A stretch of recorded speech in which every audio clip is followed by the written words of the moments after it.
me lembra Machado, de alguma forma, sobre um outro aspecto, mas é o século XIX, né? Tem umas coisas ali que são muito... Então, perfeito. Eu quero falar um pouco disso, assim. Eu já vou mostrar o que eu trouxe para hoje, mas eu quero trazer um pouco disso, Simone. Essa coisa meio estilística, assim, né? Tentar entender o que estava acontecendo no século XIX. Ali. Mas antes, só queria falar um pouquinho, rapidinho, já que já está avançando o nosso tempo. Queria falar primeiro que eu não li esse livro. E foi um tanto proposital. Eu queria me desafiar a fazer esse último de uma maneira um pouco diferente. Que seria ler com vocês, né? E a gente ver a evolução do livro juntos. E pela primeira vez eu não partir ali de fora, né? Tendo lido e tendo a minha impressão completa sobre o livro. Então acho que vai ser um desafio para mim. E acho que vai ser talvez algo interessante. Tá posto aí o desafio, acho que vai ser interessante, né? E isso torna a situação, para mim, assim, ainda mais difícil, né? Porque eu tenho um certo medo de Dostoiévski, eu tenho medo de falar dele, de abordar as obras dele. Eu tive bastante medo também de fazer, agora eu posso falar, né? De falar sobre Otelo, porque, assim, eu tenho um respeito, né? Todos nós deveríamos ter, por autores como esses, né? Então, eu fiquei o tempo todo, meu Deus, quem sou eu, né? Para falar aqui de Otelo. E Dostoiévski me dá um pouco mais desse medo, porque enfim, eu acho mais complexo, mais profundo, e a gente vai investigar agora mais ou menos o porquê dessa densidade desse autor, né? Então, sobre a escolha do livro, né? Por que não outros livros mais famosos? Primeiro porque eu vi que, assim, parte da crítica fala desse livro como uma das obras-primas do Dostoiévski, apesar, a despeito do fato de que ele não é tão lido assim, né? O pessoal fala muito de Os Irmãos Karamazov, de Memórias do Subsolo, coisas do tipo. Mas dizem que esse livro ele tem coisas especiais. Eu sei alguma coisa, eu li alguma coisa sobre, mas não sei o enredo inteiro que nós vamos construir. Então, pessoal, vamos começar aqui. Já passou 20 minutos aí. Para o que eu trouxe, né? Eu trouxe um livro aqui que eu gosto muito e é um livro que eu conheci na faculdade. É um livro de uma matéria que era ética, né? Ética e política. Que eu não estava tão interessado, mas assim, tanto o professor quanto o livro me cativaram e eu fiquei assim muito interessado em seguir, acabei fazendo a leitura completa, que não era necessário. É um livro de 600 páginas. O nome do livro é As Fontes do Self, a construção da identidade, tá rolando algum problema aqui fora. A construção da identidade moral do Charles Taylor. Depois, se vocês quiserem, eu vou fazer uma breve exposição aqui do conteúdo, se vocês quiserem ler, eu indico, no sentido também de entender Dostoiévski. Assim que eu li esse livro, eu comecei a entender um pouco melhor Shakespeare, um pouco melhor Dostoiévski. Por quê? Pessoal, grande parte do problema de ler autores diferentes é você entender como a humanidade que eles estavam estudando, que eles estavam expondo em suas obras, era vista. Como Shakespeare via o homem, o que ele estava tentando transmitir ali, né?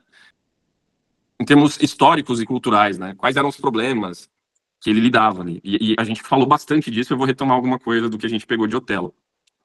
E Dostoiévski se torna ainda mais importante, porque quando a gente chega no século XIX, tem ali na Europa, e chega no Brasil, como a Simone falou, no Machado e tantos outros, uma literatura que, de determinada maneira, rompe com os problemas que os autores clássicos estavam lidando, né? E o que acontece? Aqui nas fontes do Self, o que ele está fazendo? O Taylor está dizendo que a identidade, o self, a nossa noção de identidade, de quem nós somos, ela muda durante o tempo na história.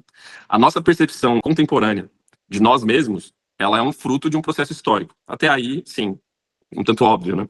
Mas o legal é que ele vai passando pelos períodos históricos e analisando como o homem se via, como o homem era enxergado, como nós identificávamos a nossa identidade durante o tempo e as consequências disso, principalmente morais, né? Existe uma premissa nesse livro de que nós nos comportamos de acordo com a forma que nós nos enxergamos, né? Se nós nos enxergamos entes, né, entidades que foram criadas por um Deus, nós nos comportaremos e veremos a ideia de moralidade de uma forma.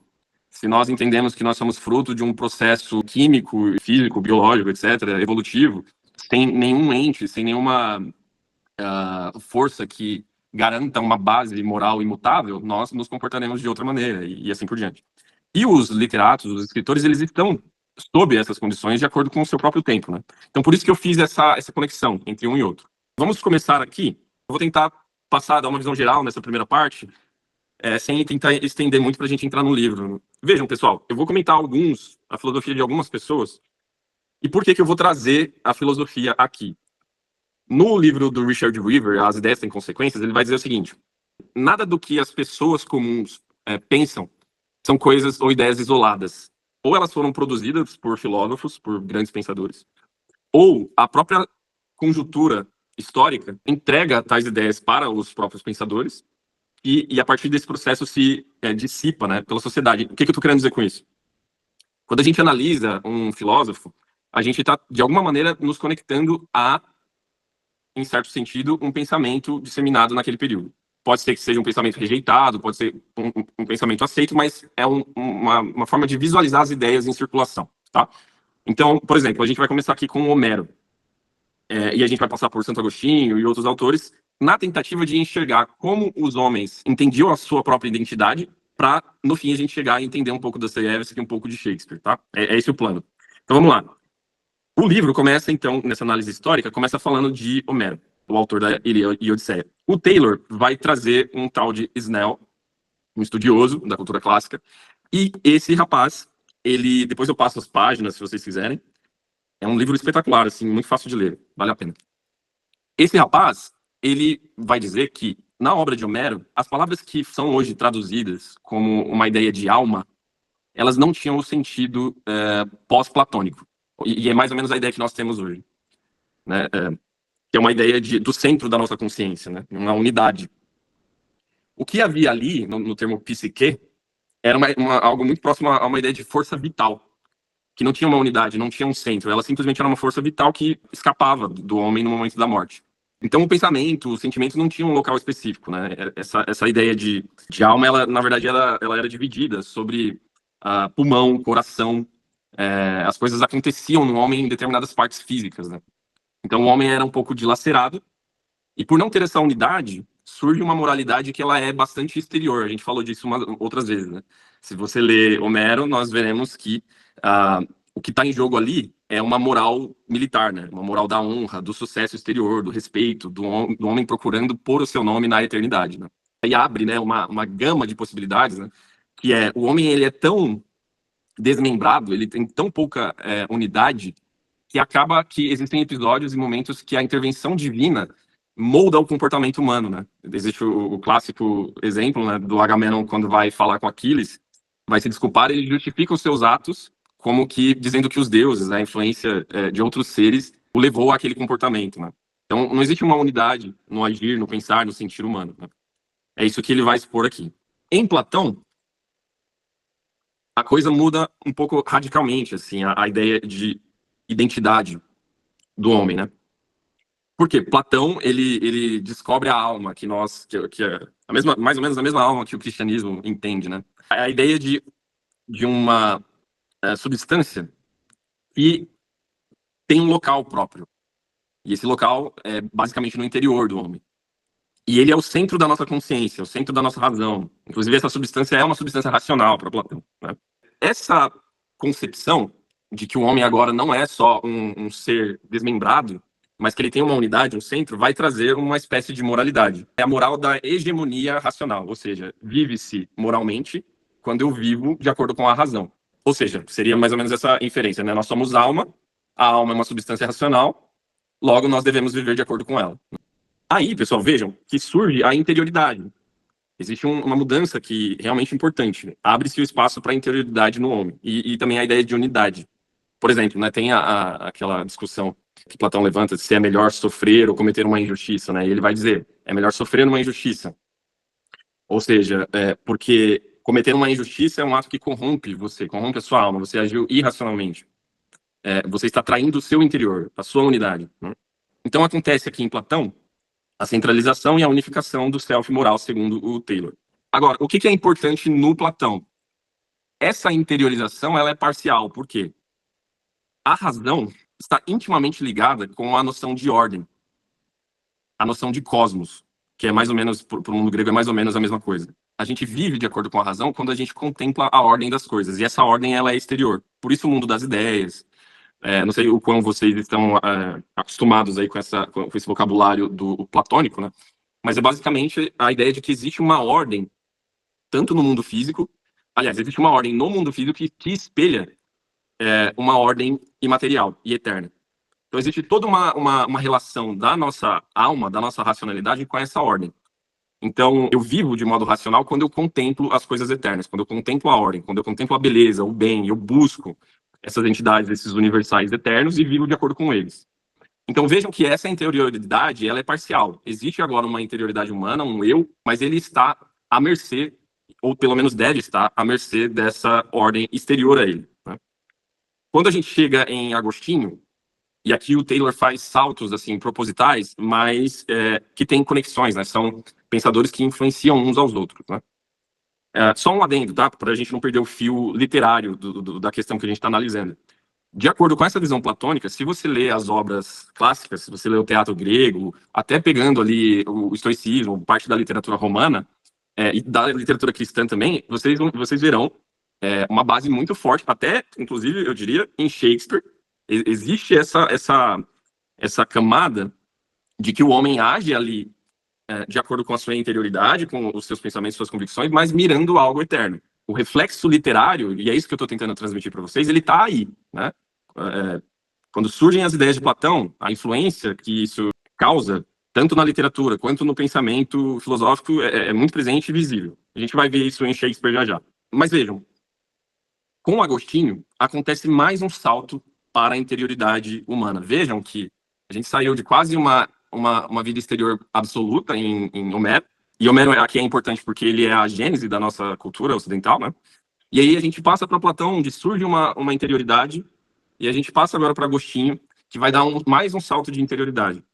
Só que ele tem muita influência do Platão. Por exemplo, ele concorda que a razão ela é uma manifestação de coisas eternas também. A nossa razão ela é uma substância à semelhança divina. É assim que Agostinho entende, inclusive, o Gênesis, né? Quando a Bíblia fala que nós somos feitos à imagem e semelhança de Deus. Em que sentido? No sentido de que, a despeito da nossa materialidade, nós temos uma substância eterna, que é a alma, ela é imortal, e nesse sentido nós estamos conectados com Deus. Então vejam, por ele entender que nós temos uma natureza que é divina, né, no sentido de imaterial e eterna, imortal, ele vai dizer em vários momentos, nas Confissões, mas em outros livros, eu peguei uma citação aqui das Confissões, que ele vai falar assim, ó, não vá para fora, volte para dentro de si. No homem interior mora a verdade. Mas em qual sentido aqui? Nós ainda não estamos em Dostoiévski, nós ainda não estamos em Machado de Assis. O sentido aqui de interioridade e de que a verdade está dentro é justamente no sentido que eu comentei, de que o homem tem uma substância divina. Logo, quando ele olha para dentro de si com sinceridade e confissão, uma confissão sincera, né, um reconhecimento dos seus erros e tudo mais, Deus se revela. Então, a ideia de confissão aqui é a ideia de que quanto mais sincero e verdadeiro eu for perante Deus, mais ele me revela coisas sobre mim que eu não sabia. Então, vejam, Agostinho dá um salto bastante acentuado ali na interioridade, mas ainda existe uma exterioridade. Ainda existe um Deus, ainda existem princípios morais, coisas exteriores às quais nós nos voltamos para viver uma vida correta, uma vida moral, etc. Vejam, agora ele vai para Descartes, né? Descartes. Sei lá como pronuncia. Eu sou, assim como a Carol, eu sou ruim com isso também, Carol. Mas vejam, pessoal. O Descartes, ele... a Denise rindo aí. O Descartes, ele faz uma coisa realmente nova. Se vocês pegam tratados de história da filosofia, vocês vão ver que, geralmente, o Descartes é considerado o autor que inaugura a modernidade. Porque, entre outras coisas, ele vai mudar, ele vai inverter a ordem clássica, tanto da ideia de identidade, quanto da ideia de moralidade, por exemplo. Vamos desenvolver. O que ele vai fazer? Ele herda de Agostinho a ideia de uma reflexão radical, a ideia de que as coisas estão dentro, né? E a gente precisa refletir. E ele também chega a uma prova da existência de Deus através da reflexão, através da sua interioridade também. É uma prova que vem de dentro, enfim, da sua própria substância, da própria noção de alma. Uma coisa meio difícil, mas é mais ou menos isso. Ele vai dizer que, basicamente, que nós não conhecemos a realidade de forma direta. Eu não consigo conhecer um copo d'água através dos meus sentidos e através do meu intelecto. O que o homem faz, na verdade, é montar um quadro interior daquela realidade exterior. Percebam que existe agora um salto de interioridade. Ele vai usar o termo de representação. O que o homem faz não é conhecer um copo d'água. Ele cria interiormente uma representação, que pode ser mais ou menos exata a respeito de determinados objetos. Só que ele avança ainda mais nesse salto radical para uma ideia de que a alma, que é essa entidade que executa essa representação, ela deve, inclusive, objetificar o próprio corpo. Ou seja, cria-se em Descartes uma dicotomia mais acentuada da relação alma e corpo. A alma depende do corpo para conhecer o mundo exterior, mas ela precisa objetificá-lo, porque tudo que ela sabe, tudo que ela entende são representações. Meio difícil, mas vejam, a única coisa que eu quero tirar daqui é que ele vai chegar no cogito ergo sum, né? No penso logo existo. Ou seja, o que é o homem mesmo, o centro de sua existência, do seu entendimento, das suas percepções, é a sua interioridade. Inclusive que, nesse sentido, está a parte da sua relação com o corpo. Ela deve, inclusive, questionar, objetificar o próprio corpo. E aí, em termos assim de moral, agora a própria moralidade é interior. A forma que nós devemos viver, ela deve corresponder às representações que nós formamos do mundo.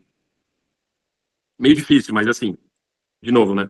Só uma ideia de um salto de interioridade ainda mais acentuado e radical, só que dessa vez é uma interioridade que começa a negar a relação do interior com o exterior. O homem não depende mais de objetos universais, exteriores e tal. Ele cria representações e vive a partir dessas representações. Estão acompanhando? Dentro do homem, então, há apenas ele mesmo. Taylor vai trazer um autor, que é o Montaigne, um autor francês. E ele agora acentua, né, ainda mais essa coisa da interioridade, né? Eu coloquei aqui uma citação para vocês verem e para a gente avançar. Ele vai dizer: procuramos o autoconhecimento, mas isso já não pode significar apenas conhecimento impessoal da natureza humana, como podia ser para Platão. Cada um de nós tem de descobrir sua própria forma. Não estamos em busca da natureza universal, estamos em busca do nosso próprio ser. Então ele adiciona aqui um elemento da originalidade, eu poderia dizer, de uma existência idiosincrática, específica, diferente, particular. Original seria a melhor palavra. Então o homem agora ele não só o centro de tudo está no seu interior, como esse interior ele é exclusivo, ele não compartilha tanto assim de uma natureza universal, de uma natureza comum com outros homens. Ele é original e ele deve buscar essa originalidade. Vejam, lembrem dessa palavra, originalidade, para a gente entender Dostoiévski. Então vejam que em Descartes o self, né, a unidade, a identidade, ela ainda constitui alguma perspectiva universal, que o Descartes acredita em Deus, por exemplo, e Montaigne traz essa questão da originalidade. Pode falar, Simone. Não, eu só queria perguntar se é originalidade aí no mesmo sentido de singularidade, é isso? Singularidade, exato. Perfeito. Acho que é uma palavra até melhor. Vejam, eu não vou avançar, passar por todos, não é a minha intenção. Eu só gostaria de chamar a atenção, se a gente avançar um pouco mais, a gente chega nos resultados da Reforma Protestante, né? Um deles é a ideia de que não há intermediação, né? Entre, por exemplo, o homem não precisa da igreja para chegar até Deus, existe essa noção da minha interioridade, ali, da minha oração, que inclusive o C.S. Lewis trata, né? Ele critica isso, né? A ideia de que você ali, né? Somente através da sua própria espiritualidade você pode alcançar Deus, né? Na contemporaneidade, só para vocês terem uma ideia, a coisa fica muito mais complexa, né? Ele vai mostrar que o self moderno ele é muito complexo, multifacetado, e aí começam a aparecer, por exemplo, a ideia de que os sentimentos ganham relevância moral, por exemplo. Eu sinto que isso aqui é certo e, portanto, eu ajo de acordo com o que eu estou sentindo. Então, o sentimento virar, que é uma coisa tão fluida, né, tão diferente de um para outro, virar um critério de moralidade e de identidade, né, porque moralidade e identidade estão associadas, uma consequência desse processo histórico. O que eu quero trazer com isso? Avançando aqui, pulando até, é mais ou menos aí o que a Simone trouxe, de que ela identificou paridades aí entre Dostoiévski e Machado de Assis, a ideia de que Dostoiévski está no meio desse imbróglio moderno, de um self cada vez mais internalizado, cada vez mais singular, cada vez mais idiosincrático, no sentido de cada self, cada pessoa tem a sua originalidade, o seu repertório, a sua história, as suas dificuldades, as suas mazelas, os seus medos, os seus demônios. A Rafa levantou a mão. Pode falar, por favor. Vocês estão me ouvindo? Estamos. Eu estou. Tá. Eu também notei, assim, uma certa... Eu tava lendo, né, e eu notei uma certa lembrança com o Machado, e até, alguns trechos até eu peguei, eu tiro foto e eu coloco no chat GPT pro chat analisar para mim, porque às vezes eu tenho dificuldade. E uma das coisas que eu notei foi essa questão muito da ambiguidade. Você tem uma personalidade, um comportamento que é muito ambíguo, entendeu? Principalmente, a gente vai entrar, né, principalmente no personagem do Pavel, né? E eu lembrei muito do Machado, assim, eu lembrei da gente estar discutindo aquele contra o espelho, né? Que do nada o personagem ele tá fazendo um discurso e do nada ele vai embora e ninguém entendeu por quê. A gente até conversou, né? Teve algumas especulações. Então, assim, esses comportamentos assim meio disruptivos, que não são tão claros, que não são tão racionais, entendeu? Eu lembrei bastante. Perfeito. Esse paralelo, ele é muito importante e ele é real. Assim, eu posso falar em termos de escola literária, uma coisa meio genérica, mas é mais ou menos isso, né? Nós temos dois autores do realismo, né? Eles estão tratando de pessoas de classes baixas, né, da sociedade, tratando dos seus dilemas, dos seus problemas, tratando da sua interioridade, né? A gente vai avançar nisso, sim. Vocês vão ver que eu escrevi, me ocorreu, assim, uma analogia, eu até escrevi para ilustrar, né? O self, por exemplo, do Dostoiévski, ele é uma caverna, uma gruta bastante profunda. Nós vamos ver que todos os problemas, todo o drama da narrativa emerge dessa interioridade específica. Vocês vão ver que o primeiro capítulo é uma coisa que nós nunca veremos em Shakespeare, em autores clássicos, que é uma descrição, um capítulo inteiro contando uma história específica, detalhada, que aconteceu isso, aconteceu aquilo, ele sentiu isso e começou a mudar.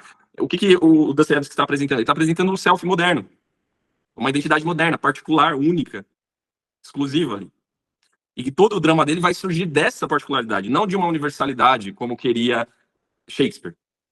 Nós falamos várias vezes, e eu me mostrei relutante, não sei se vocês perceberam, que eu me mostrei bastante relutante quando vocês entraram em questões psicanalíticas, lendo Shakespeare. E eu sempre tentava trazer ali para uma visão mais moral, né, e universal. Por quê? Dostoiévski é o autor que a gente pode, inclusive Freud falou muito, pelo que eu vi, desse eterno marido aqui. Assim como ele falava dos irmãos Karamazov e tal. Porque existe uma conexão maior da psicanálise, desses problemas que a psicanálise traz e estuda, com Dostoiévski e Machado de Assis, muito mais do que Shakespeare. Porque Shakespeare está operando, apesar de haver interioridade em Shakespeare, ele está operando nessa camada mais platônica, da relação do homem com os seus próximos e dessa relação com uma espécie de moralidade universal. O pressuposto, por exemplo, de que o Otelo fez, ou mesmo a conclusão que nós chegamos no fim do livro, de que o resumo da tragédia era a ideia de que da condição humana, uma condição uma condição trágica, de que a gente pode cair a qualquer momento, de que nós somos muitas vezes, entre aspas, vítimas das nossas ações ou da conjuntura exterior a nós. Então, os problemas, eles são muito mais universais e menos interiores, né, em Shakespeare. Por exemplo, eu até separei aqui para dar um exemplo com palavras do próprio autor, né? Vejam, olha o Taylor falando explicitamente dessa questão. Ele vai falar assim, para Platão, nossa identidade se identifica com o nosso ser sintonizado com a ordem das coisas, potencialmente capaz de vê-la e amá-la. Em Platão, no mundo antigo, e em Shakespeare também. É essa relação. O homem, o self é aquele ente que contempla a ordem e ama. E assim ele vive com virtude, né? Essa relação estrutural básica continua poderosa durante todo o período pré-moderno, numa miríade de formas. O pano de fundo evocado por Shakespeare é só uma delas, unindo aqui Shakespeare e Platão. Mas no sentimento que vemos emergir no século XVIII, um pouquinho antes de Dostoiévski, essa noção é fundamentalmente rompida e depois esquecida. Essa noção de exterioridade, né? Um sentimento bem diferente de identidade humana está em jogo aqui. A natureza que pode nos mover e despertar nossos sentimentos não está mais ligada a nós por uma ideia de razão substantiva. Não é mais vista como a ordem que define nossa racionalidade. Somos definidos, ao contrário, pelos propósitos e capacidades que descobrimos dentro de nós mesmos. Então tá feita a dicotomia aqui. Então, pessoal, vamos lá pro livro, né? Aliás, antes de entrar no livro, falando um pouco do Dostoiévski, né? O realismo dele e um pouco a reboque aí do Machado de Assis. São autores que são fruto desse processo de interiorização da nossa identidade. Então, os problemas começam a ser cada vez mais problemas interiores, problemas das nossas experiências, dos nossos traumas, e cada vez menos relacionados com coisas exteriores. Em Dostoiévski, por ser um cristão e um autor de moralidade, grande parte dos problemas que ele trata são problemas éticos, morais, né? E pela sua visão metafísica, transcendente, ele ainda traz a presença do exterior. Mas vejam que o fluxo dos acontecimentos sempre passa primeiro pela interioridade, por essa construção do self moderno, para depois escapar para talvez uma moralidade eterna e exterior a nós que grande parte dos personagens nega, né? Em Demônios, em Os Irmãos Karamazov, no Crime e Castigo, né?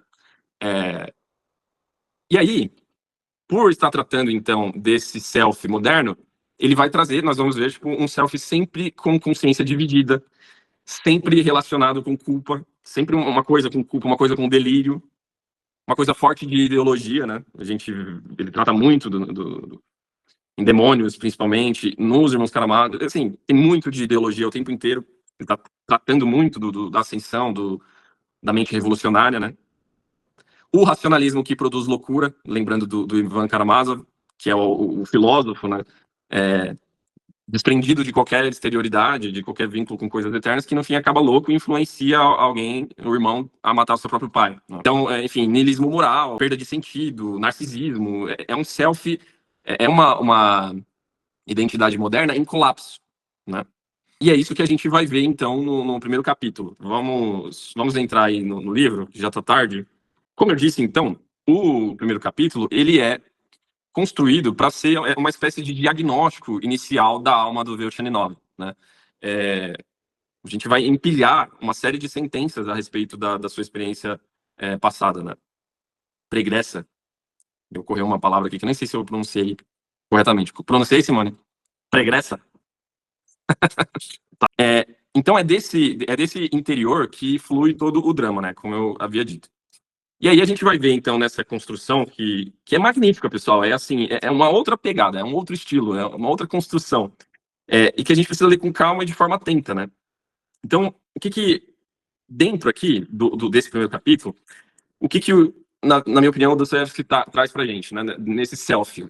Eu acho que é esse o caminho que eu quero seguir com vocês aqui. Entender essas identidades independentes que o Dostoiévski está construindo pra gente. Qual que é o self do Velchaninoff? Qual que é o self da Natália? Qual que é o self do Pavel Pavlovich?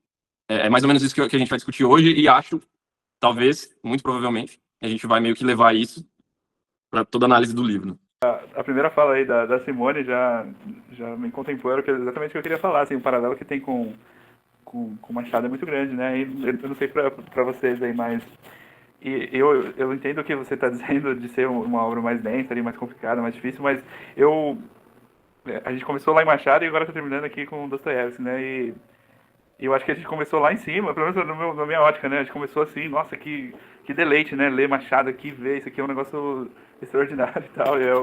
É um deleite mesmo estar ali e poder ler aquilo, né? Aí as outras já para mim, pessoalmente, eu não tive essa sensação, né?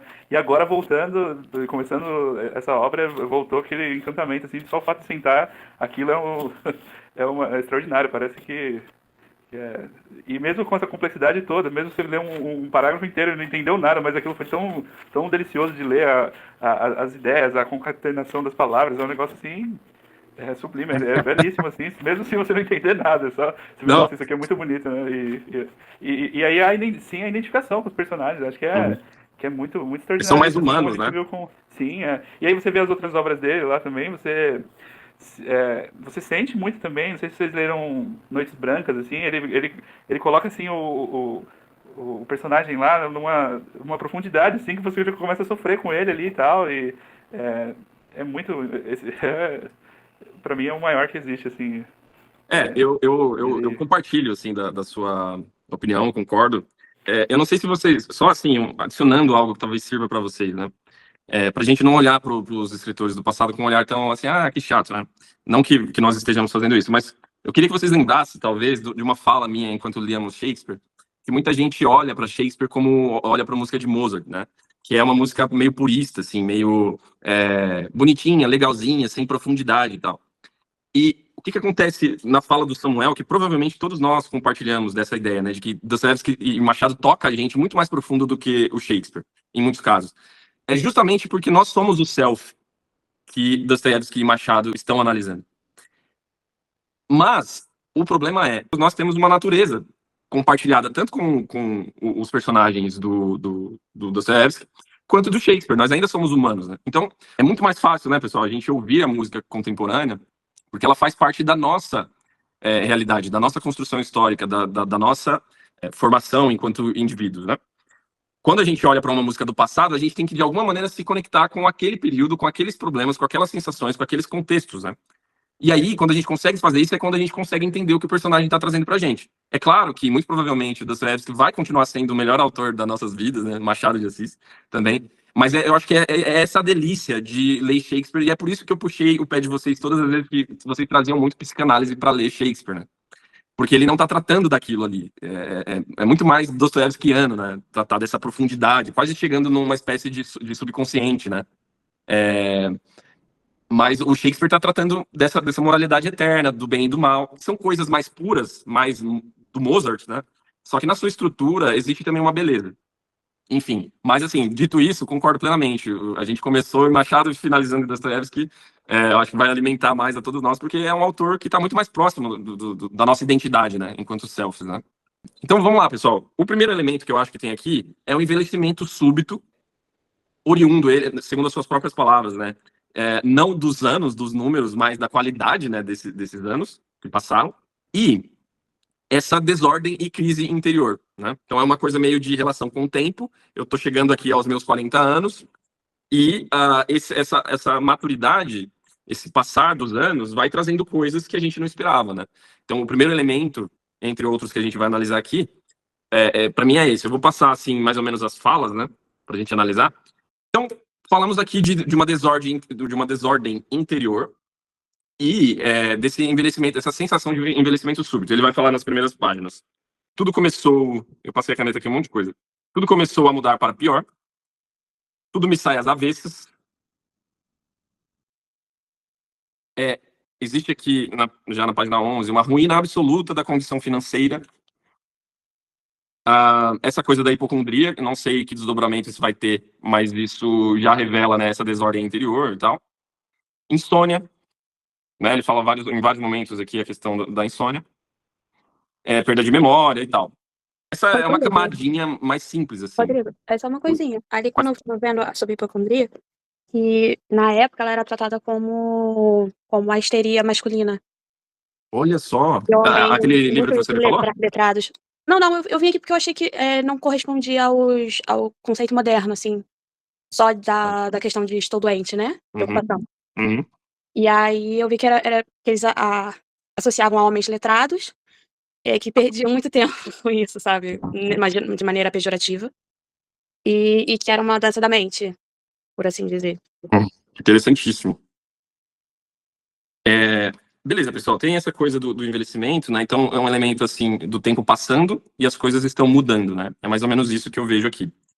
Aí, esse tempo passando e as coisas mudando, vai começando a provocar uma coisa, né, nesse personagem, que é uma transição de um homem mundano, no sentido de desprendido de preocupações, assim, elevadas, morais, né, e já a gente começa a entrar nessa questão de elevado e não elevado e tudo.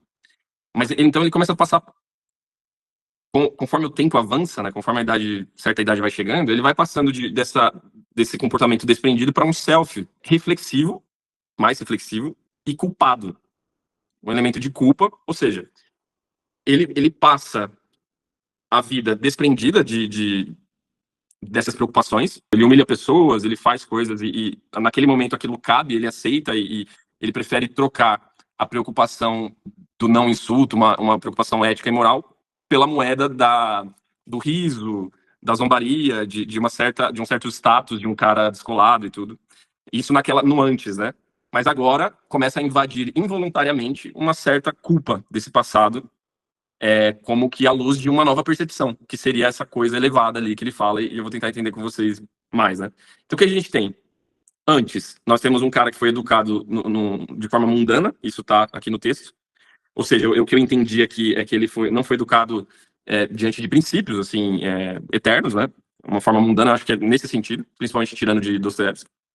Um cara vaidoso, tem essa declaração aqui, bonito, as mulheres se atraíam, né? Me parece que é o famoso estereótipo russo, né? Do olho azul e tudo. Um homem sociável, barulhento, alegre, superficial, toda essa construção, né, do self do Veltchaninov. Mas agora a gente vê que ele começa a se tornar um homem retraído, solitário, tomado, e essa parte é interessantíssima, né, pra gente destacar, coloca assim, tomado por uma tristeza distraída e sem objeto. Uma certa melancolia aqui, que parece vir de uma profundeza interior que desconhece a parte racional. Na parte racional é o cinismo, ele lida com isso, ele lida com esse incômodo que está emergindo de dentro dele, com o cinismo, né? Mas, ao mesmo tempo, ele percebe que esses elementos parece que está começando a ser intransferível, né? Inquestionável. Ele sente que a percepção de elevado e inferior, ela é inquestionável, só que como ele não está sabendo lidar com isso, ele usa cinismo para, na parte racional, lidar com esse incômodo, né? Então vai ter um momento aqui que ele procura o médico, e aí o médico fala que esse tipo de problema, né, a insônia, problemas de memória, essa sensação de culpa, é comum dos homens que começaram a pensar demais. E aí entra, obviamente, uma questão de idade, né? Não só pensar demais, mas sentir demais, né? Por que o Dostoiévski destaca os 39 anos? Porque os 39 anos, eu acho que é meio que um marco ali do começo do envelhecimento. Porque os 40 anos é quando o homem começa a pensar menos em sexo, começa a estar menos ativo fisicamente, alguns amigos já ficaram para trás, ele começa a ter tendências mais solitárias, talvez, ou com menos amigos, é mais seletivo. Inclusive, isso está aqui, ele deixa alguns amigos para trás, né? Tudo isso está aqui. Então, eu acho que está emergindo no nosso personagem uma certa maturidade e uma certa percepção moral tardia, que vem com a sua idade, e que vem com um pouco também dessa perda de vitalidade e desse caminho que a idade vai trazendo para o homem, né? Vamos entrar aqui, pessoal, então, eu acho que nesse fluxo, né, de conteúdo que a gente veio, eu acho que a parte mais importante desse primeiro capítulo é justamente a ideia de razões superiores, né? Vocês notaram que isso aparece, assim, e eu acho que é justamente o que eu mencionei para vocês dessa moralidade tardia, assim, de um comportamento que, à época, que foram feitos, né, os atos, ele não julgava tão problemático, mas a vida vai passando e parece que ele foi mudando sem perceber, né? Não sei se vocês notaram que toda vez que ele está falando razões superiores, ele faz uma marcação aí, eu não sei qual que é o objetivo, quer dizer, há uma voz aí que é do próprio autor, ou ele quer dizer alguma coisa sobre um pensamento da época sobre essas ações superiores, e aí eu não entendi, assim, exatamente o quê. Primeiro ele coloca lá em cima, que eram mais elevados, ele coloca entre aspas, depois ele coloca razões superiores em itálico, e depois sempre ele coloca razões superiores em aspas, entre aspas, entre aspas. Então isso causa na gente, a aspas quer dizer quando você traz para dentro do seu discurso a voz do outro, né? Eu não acho que é esse sentido aqui. Mas qual que é o sentido aqui? Eu fiquei na dúvida quando eu acho que passa pelo que a gente está vendo. Já abro para você, Daisy. Eu acho que passa pelo que a gente está vendo vejam, a formação do Veltchaninov é uma formação mundana, como o Dostoiévski coloca. Quando começam a surgir esses incômodos morais, a gente vai ver já, como ele não vê expectativa nenhuma de saber como mudar, como lidar com essa nova moralidade que surge, que emerge do seu interior, involuntariamente, ele começa a tratar essa questão de forma satírica, né? Ele começa a meio que zombar de si mesmo, como quem está fugindo da questão. O que eu entendo entre aspas? Quando ele fala de coisas elevadas, é de forma irônica. essas coisas elevadas aí. E ele mesmo fala na primeira parte, aqui eu não sei se vocês puderem encontrar, no primeiro momento que surge a ideia de ideias elevadas, ele fala se é que essas coisas existem.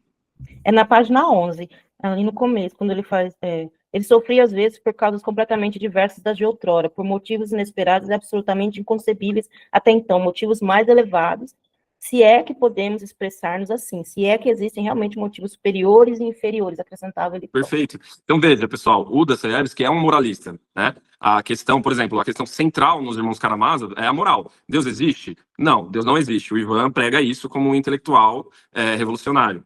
E aí, através dessa ideia, comprada essa ideia, internalizada essa ideia, o seu irmão bastardo mata o próprio pai. Desculpa se vocês não leram aí, mas é um spoiler de alguns anos aí, pessoal.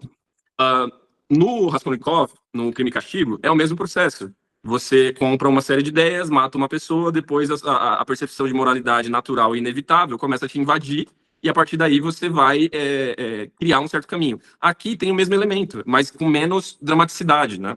São atos de menor impacto, menos violentos, né? Não foi um assassinato, mas são culpas que começam a emergir no final da sua juventude e começam a colocar um peso interior no personagem. E ele começa a negar aquilo. Então, pelo menos é a forma que eu entendi, Simone.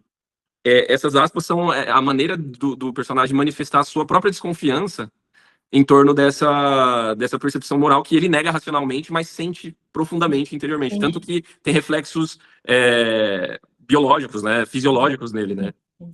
Tá? É assim que eu vejo, né? Espero contribuir. Exatamente isso que eu ia falar aqui, além da criação humana, né? E o que a gente estava conversando, criação mundana. E que a gente estava conversando no início, de que um dos antagonistas de Dostoiévski, não, o ideal, era o niilista russo, e que tratava essas questões superiores com escárnio. Que Pois não olha que coisa. não é por aí, né? Você pode ser bom, mas não é por uma questão moral linda, assim. E aí tudo é nesse tom debochado. Exato. A gente está na Rússia do século XIX, onde impera uma cultura antiga, tradicional, religiosa, emergindo as ideias socialistas revolucionárias, negando o passado, negando a moralidade cristã, negando a ideia de uma alta cultura, tudo aquilo que a gente viu na Revolução dos Bichos. Né? O Machado está no meio dessa problemática, pessoal, de uma sociedade que está se direcionando para uma espécie de negação geral, seria aqui o niilismo, né, das coisas superiores. É aí onde o Machado é aí onde o Dostoiévski está operando. E o Machado, não, o Machado menos. Vamos ler aqui a página 13, onde ele fala então das coisas. Ele faz um comparativo explícito do que são coisas superiores e coisas inferiores, né? Vamos lá, final da página 13. A princípio, aliás, as lembranças eram mais amargas que sentimentais. Recordava certos insucessos mundanos, certas humilhações. Lembrava, por exemplo, como fora caluniado por um intrigante em consequência do que deixava de ser recebido em determinada casa. Como, e isso acontecera havia até relativamente pouco tempo, fora ofendido pública e ostensivamente e não desafiara o ofensor para um duelo. Vejam, essas aqui são as coisas inferiores. Ou seja, humilhação pública, calúnia. Vocês vão ver que a construção aqui é de uma ideia de exemplo, é um exemplo de coisas inferiores. Como certa vez o atingiram com um epigrama bem espirituoso, em presença de lindas mulheres, e ele não soubera o que responder. Recordou mesmo 2 ou 3 dívidas, aqui, uma dívida, né, que deixara de pagar, insignificantes, é verdade, mas dívidas de honra, em relação a gente com quem deixara de privar e de quem já falava mal. Torturava-o também, mas apenas nos momentos mais atrozes, a lembrança de uma fortuna avultadas, que dissipara do modo mais estúpido, ou seja, ele perde dinheiro, ele tem dívidas, ele sofreu brincadeiras em frente de mulheres e tal. Aí continua. Logo, porém, suas recordações se transportaram para um terreno mais elevado. E aí, quais são esses terrenos mais elevados? De súbito, por exemplo, sem mais aquela, lembrou o vulto esquecido, e esquecido no mais alto grau, de um velhote funcionário bondoso, grisalho e ridículo, e que ele ofendera um dia, muito tempo atrás, pública e impunemente, por simples fanfarronada, unicamente para que não se perdesse um trocadilho feliz, que lhe fizera a glória, e que fora depois repetido. Continua, e lá embaixo. E quando agora Veltchanov lembrava, sem mais aquela, Como o velhote chorava aos soluços, escondendo o rosto entre os braços, qual uma criança percebeu-lhe de repente que jamais o esquecera. Fato curioso, tudo isso lhe parecera então muito engraçado à época, né? Mas agora dava-se o contrário, em relação aos pormenores, sobretudo, e precisamente aquele de esconder o rosto e tal. Aí vem o segundo. Lembrou-se a seguir como, apenas por brincadeira, caluniar a linda esposa de uma pessoa. E apenas para avançar, né? Ele faz a calúnia, vai embora da cidade, não sabe como se desdobrou aquela calúnia, se o casamento se desfez, ele foi embora. Nem lembra o nome da pessoa. Na página seguinte, vai dizer assim, a lembrança bem mais recente de certa moça pequena burguesa. Aqui o negócio fica pesado, né? De condição bem modesta, que nem sequer lhe agradava e da qual, para dizer a verdade, até se envergonhava, mas com quem tivera um filho, sem que ele mesmo soubesse para quê, e que abandonara simplesmente com a criança, sem se despedir ao menos, não havia tempo, é verdade, quando partira de Petersburgo. Passada depois um ano, procurando e tal. Bom, vejam, aqui tá exposta, então, um negócio que eu já estava trazendo, que é a ideia de uma moralidade tardia e importante, involuntária. Ela está emergindo dessa profundidade dele. Aqui a gente pode até fazer um pensamento de trazer uma noção de que Dostoiévski está falando de uma moral natural, né, intrínseca à natureza humana e que emerge mais cedo ou mais tarde e você vai ter que lidar com ela ou com o cinismo, que ele está lidando agora, ou convertendo, né, a sua interioridade para aceitar essa moralidade e transformar a sua vida, né? Então vejam, pessoal, o que está acontecendo no fim das contas, né? Essa moralidade que surge, então, começa a dilacerar o nosso personagem. Com medo de ser muito repetitivo aqui, mas eu diria que o resumo desse primeiro capítulo é essa ideia de que toda essa tensão, toda essa doença, todo esse desespero no qual o personagem se encontra emerge aí de uma coisa involuntária que está acontecendo dentro dele e que racionalmente ele ainda não assimilou, apesar de sentir profundamente a presença dela, né? E aí eu vou pro último ponto, né, antes da gente... Como o principal tópico desse encontro é o primeiro capítulo, eu vou fazer depois só um resuminho dos outros dois antes da gente terminar. Mas o último tema, eu diria, desse primeiro é a gente entender o que é essa vaidade nova aqui. Não sei se vocês sublinharam aí essa questão de uma vaidade nova que emerge, né? O que é essa vaidade? Alguém tem uma versão aí? Eu tenho a minha. Eu vou expor aqui para a gente terminar, e aí se vocês tiverem uma opinião sobre, a gente compartilha. Mas, para mim, foi a conclusão que eu cheguei, né? Na página 15, no final do penúltimo capítulo, do penúltimo parágrafo, vai dizer assim: naturalmente, isso acontecia raro em raro, em apenas momentos de irritação, de esquecimento de si próprio. Mas, apesar de tudo, a vaidade começou, pouco a pouco, a afastar-se dos antigos pretextos e a concentrar-se ao redor de uma só questão. Ou seja, eu já fora descrito como uma pessoa vaidosa, só que essa vaidade começou a afastar-se dos antigos pretextos, ou seja, justamente a vaidade comum a todos nós, para uma só questão, que lhe acudia incessantemente ao espírito. E aí, esse parágrafo, o começo do parágrafo seguinte, é justamente para mostrar o que é essa uma só questão, né? Pois bem, começava ele, às vezes, a pensar satiricamente, e vejam só, e pensando em si mesmo, começava quase sempre pelo satírico. Ele lidava com essa nova questão de forma satírica, zombando, né? Pois bem, alguém se preocupa com a correção da minha moral. Vejam que é involuntário, tá, pessoal? Alguém se preocupa com a correção da minha moral. Envia-me essas malditas recordações e lágrimas de arrependimento. Aqui não necessariamente é alguém de fora mesmo, mas é tudo que a gente veio tratando desse self profundamente interior e não necessariamente é racional, tá vindo de algum lugar, né? E por isso ele fala, de maneira metonímica, que alguém tá enviando isso, né?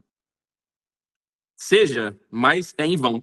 É dar tiro com pólvora seca. Não sei eu, com certeza absoluta, que apesar de todos esses lacrimosos arrependimentos e autocondenação, não tenho em mim a menor dose sequer de independência, apesar de todos esses meus tão estúpidos 40 anos. Então veja, essa aqui é a nova vaidade dele. Vejam o final desse mesmo parágrafo.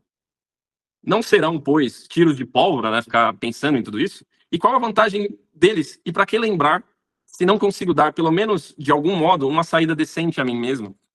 E aqui, pessoal, é onde, na minha opinião, o Dostoiévski começa a ser um autor assombroso para mim, assim, porque é o momento em que a gente começa a ver pessoas, ou a nós mesmos, né, nos personagens.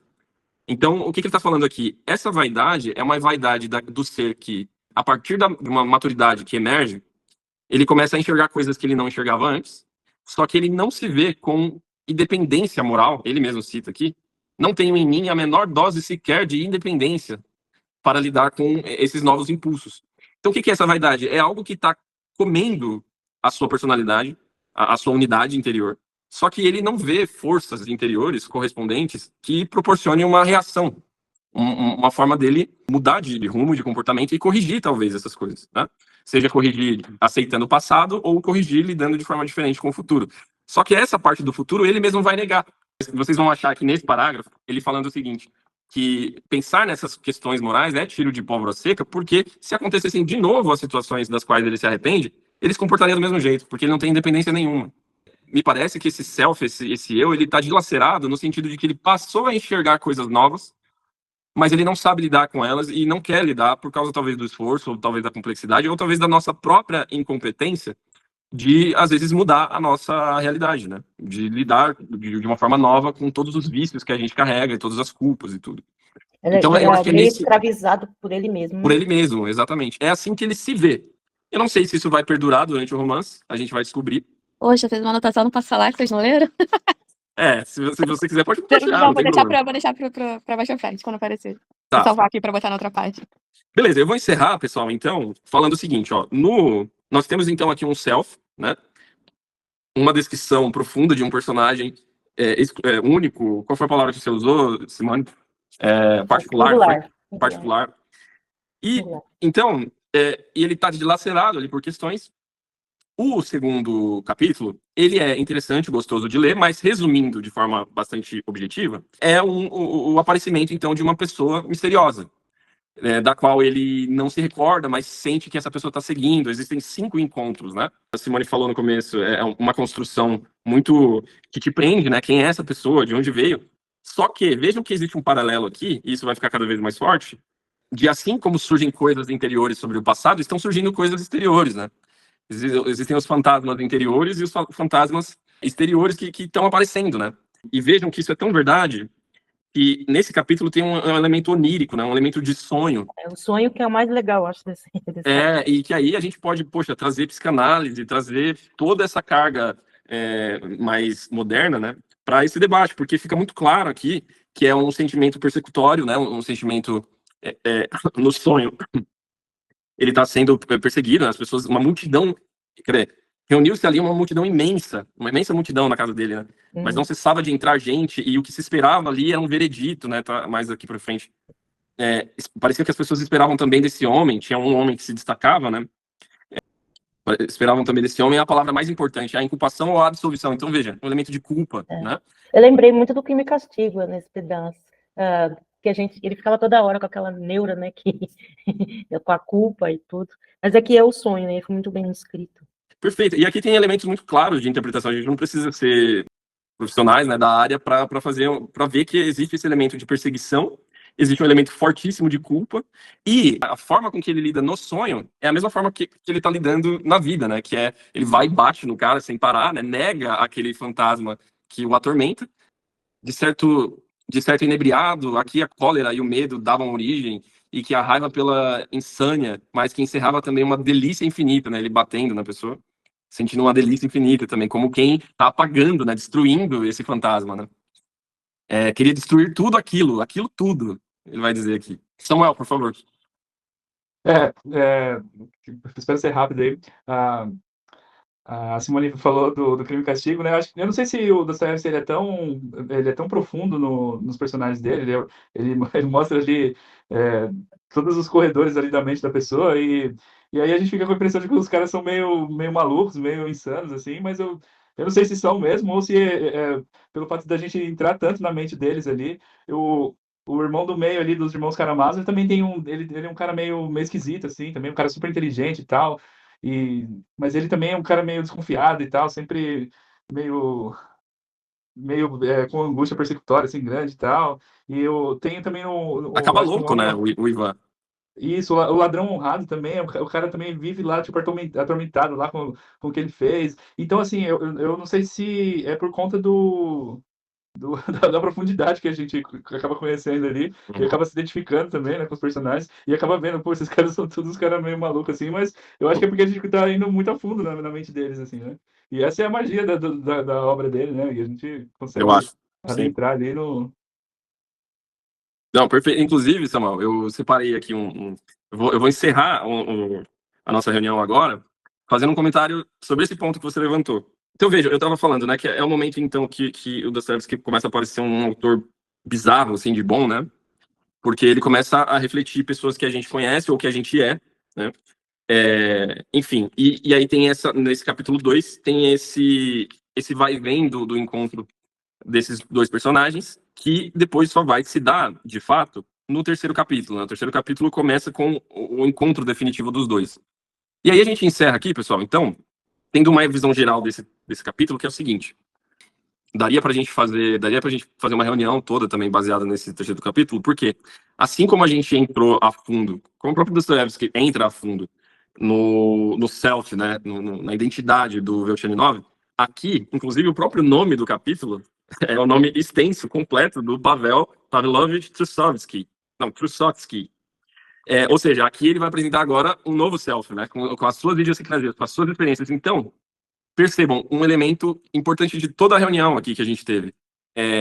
Em Dostoiévski, e nesses autores, assim, Machado também, autores do realismo e tudo, justamente por causa dessa evolução da percepção de identidade que a gente estudou, o romance ou o conto, ele será tensionado, ou seja, toda a graça dessas obras reside nos selfs individuais, né, nas pessoas, nos indivíduos singulares, interagindo com seus problemas, com as suas necessidades, com as suas complexidades, com as suas loucuras.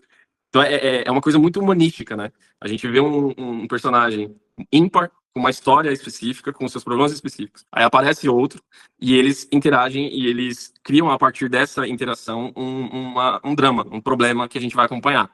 Então, como eu falei, né? Se a gente pega Shakespeare, é diferente nesse sentido, né? Eles não estão operando, não são duas subjetividades profundas em conflito, né? Existem questões morais, exteriores, que estão em jogo ali. E aí, para mim, é o mais bizarro, né? Eu acho que o self do Pavlovich, do Pavel, ele é mais angustiante, assim, porque ele é meio masoquista, assim, ele procura a própria humilhação, né? E é uma coisa, assim como o Samuel falou, é uma coisa bastante bizarra, porque a gente vai descobrir, eu queria ter mais tempo para analisar com mais detalhes, porque esse capítulo é muito bom, mas a gente vai ver basicamente que o Pavel aparece para o Velchaninoff para dizer que a sua esposa morreu. Ele trata o Velchaninoff como amigo, diz várias vezes que eles são amigos, mas nós vamos descobrir que, na verdade, eles não são amigos. O Velchaninoff aparece na vida do Pavel Pavlovich como um amante, e toda a repugnância que ele vai sentindo nesse diálogo deriva de uma certa insanidade do Pavel, de estar ali sentado, tratando aquele homem que sabidamente foi foi quem lhe botou os chifres, né? E ele começa a tratá-lo com grande intimidade, que faz com que o próprio Velchaninoff desconfie de que ele está bêbado. Ele pergunta 2 ou 3 vezes, cara, você tá... Ele vai dizer até assim, na primeira fala melancólica do Pavel, o Velchaninoff fala assim: você se expressa de uma maneira tão estranha, tão feia, por que você está falando desse jeito? Porque ele estava dizendo assim: eu só preciso de um amigo que me lembre esse passado maravilhoso que eu vivi, né, com a Natália e tudo. Então começa a se criar ali uma relação de repulsa, de quase, sei lá, eu sinto que o Pavel, o Velchaninoff está querendo vomitar ali, né? Porque ele está sendo tratado como amigo, como um íntimo, como alguém que devia dar consolo, um consolo especial e profundo a alguém que ele foi, assim, o algoz, praticamente, né? Samuel, por favor. Ele até dá uma esculhambada com a aparência, né, do cara, né? Falou, você mudou, tá né? Eu não te reconheci, você tá acabado, né? Não, incrível. E eu acho que tem um pouco de humor aí também, apesar Sim. de... E aí, cara, depois, assim, eu tô lendo a Lígia Fagundes Telles, e ela tem alguns contos que ela trata do mesmo problema. Ela tem um conto chamado O Homem do Saxofone. E é o mesmo problema, assim, é um cara que tomava chifre de todos os lados e ele só tocava saxofone, enquanto acontecia as coisas ao lado, assim. Ele tá tratando um pouco dessa psicologia que ela é bastante específica e estranha, né? Mas, enfim, que Dostoiévski está tocando nela aqui. Agora vejam, pessoal, o nível de insanidade. Quando eu li isso, vejam, é óbvio que o Veltchanov queria vomitar ali. Por quê? Porque o cara traz a notícia da morte da sua esposa, que era ex-amante da pessoa que ele visitava, e ele começa a contar uma história, por exemplo, tá aqui na página... Essa história tá na página 38, no parágrafo central aí. Ele vai contar como foi que eles se conheceram, né? E vai dizer que... Aqui é muito engraçado, né? Ele vai contar que, se vocês encontrarem aí, me falem. Ele vai contar que quando ele chegou, assim que chegou na casa do Pavel, né? O Veltchanov, assim que viu a Natália, se tornou o melhor amigo da casa, né? Então, assim, ele chega a ver a mulher, uma mulher bela, e, poxa, agora me tornei o melhor amigo, né? E aí, vejam como se constrói uma coisa insana, né? A partir desse momento, ele começa a contar assim, você sabia que eu tratava com a Natália de um certo paralelo que a nossa história tem com uma peça de teatro, né? Do Turgenev, né? A Provinciana. E na nota de rodapé, a gente vai ver que esse paralelo, ele é bizarro, porque a Provinciana é uma história aqui, ó, na página 40. Em Provinciana, de Ivan Turgenev, Daria Mikhailovna, jovem esposa de um funcionário, entrando em anos, provoca intencionalmente a paixão de um conde recém-chegado ao lugar. O que o Dostoiévski está fazendo? Ele está contando pra gente que a relação ali entre os dois é uma relação de adultério, sem contar. No capítulo não é mencionado que ele foi. Fica só no não dito, né? Mas à frente, na página 42, vai ter eles falando aqui, né? Quer dizer que ele também... Aí, que eles estão falando de um segundo amante, né? Que é o Bagaltov, né? Quer dizer que ele também repetiu o Pavel com o mesmo entusiasmo, apanhando no ar a palavra imprudente do dono da casa, que é também, né? Tipo, ele mesmo se admite ali como um dos amantes. Então, vejam, Esse Bagaltov, ele foi mencionado um pouco antes, que ele fala, tem uns amigos aí e tal, e menciona esse mesmo aqui. Então... Pois é. E ele visita. Ele tá tentando visitar esse Bagaltov, Isso. só que ele tá doente, né?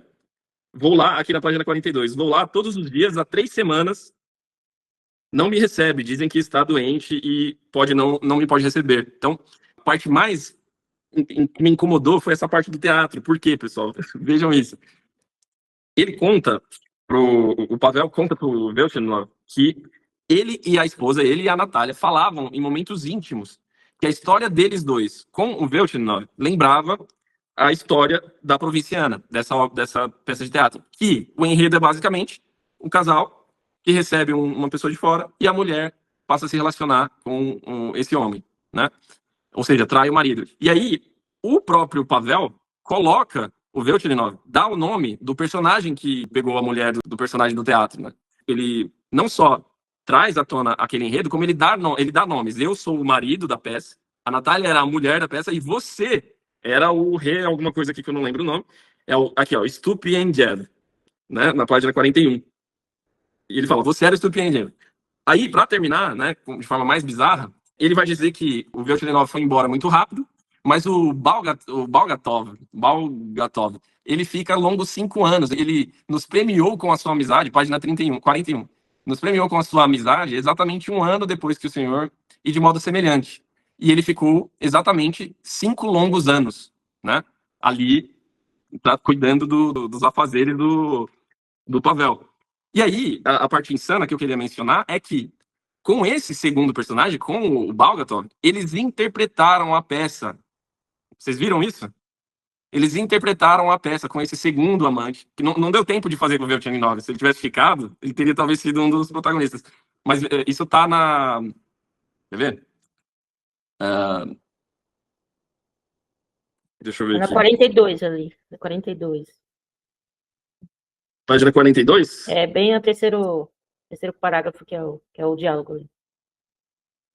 Pois é. E aí, eu não tô achando, não. Ele também, repetiu o Pavel, ficou com o mesmo entusiasmo, apanhando no ar a palavra imprudente do dono da casa. Também ele, foi então que representamos a Provinciana, num teatro de amadores em casa de sua excelência.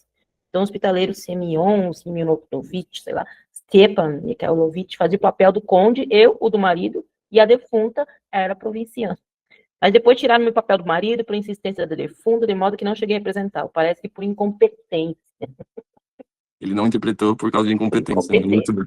Aí você não usa a incompetência como ator ou como marido. Uma coisa assim, ficou dúbia.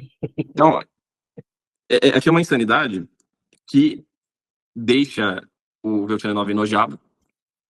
E aí, o que eu queria trazer para encerrar, né? É uma forma, então, pessoal, de manifestar e de apresentar os outros selfies, né? As outras identidades que estão colocadas aqui. Então, primeiro, a gente vai avançar com isso durante o romance, mas um dos elementos mais óbvios é o elemento de que eles são... Eu não tenho outro termo no momento, né?